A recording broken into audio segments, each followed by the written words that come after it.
शासनातर्फे दरमहा 1,500 रुपये प्रदान करण्यात येतील। हॅलो, मी अंकिता, आपण पाहत आहोत एबीडी मराठी। महाराष्ट्राचे मुख्यमंत्री आणि अर्थमंत्री अजित पवार यांनी आज राज्याचा अर्थसंकल्प मांडला। मध्य प्रदेशातल्या लखपती दीदीप्रमाणेच महाराष्ट्रात लाडकी बहीण योजनेची घोषणा त्यांनी केली। महिलांना केंद्रस्थानी ठेवून आपण प्रगतीची वाटचाल सुरू केली। महिलांना पोषण आहार, रोजगार, कौशल्य यासाठीच्या योजना राबवणार आहोत, असं त्यांनी म्हटलंय। पाहूया। स्त्री ही कुटुंबाचा आधार असते। आता ती एकूणच समाजाचाच केंद्रबिंदू होते आहे।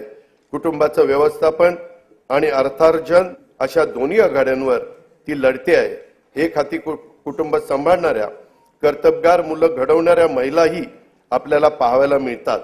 वेगवेगळ्या परीक्षांच्या निकालाच्या वेळी तर मुलींची आघाडी हा तर आता नियमित होऊ पाहतो आहे। अशा आपल्या कर्तृत्वान माय भगिनींना संधीची कवाडे आणखी खुली करणे, त्यांना प्रोत्साहन देणे हे सरकार म्हणून आपले कर्तव्यच आहे। म्हणून आमच्या लेकी बहिणींच्यासाठी मुख्यमंत्री माझी लाडकी बहीण योजना ही महत्त्वाची आणि व्यापक योजना आज मी घोषित करत आहे।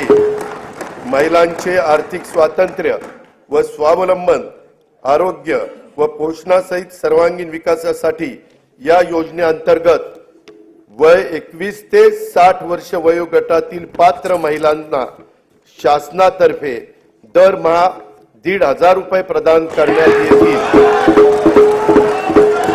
मुख्यमंत्री माझी लाडकी बहीण योजनेसाठी दरवर्षी 46,000 कोटी रुपयाचा निधी उपलब्ध करून देण्यात येईल।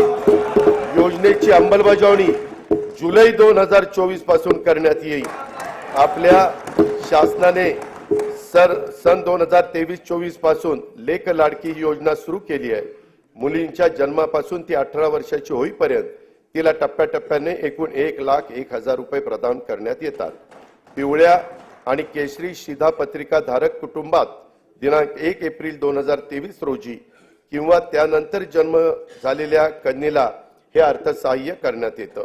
दिनांक 1 मे 2024 नंतर जन्माला आलेल्या व्यक्तींच्या नावाची नोंद शासकीय दस्तऐवजांच्या मध्ये त्यांचं नाव, नंतर आईचं नाव, नंतर वडिलांचं नाव आणि नंतर आडनाव या क्रमाने करण्याचं बंधनकारक देखील करण्यात आलेलं आहे। असेच नवीन अपडेट पाहण्यासाठी आपल्या एबीडी मराठी चॅनलला सबस्क्राइब करा आणि बेल आयकॉन प्रेस करा।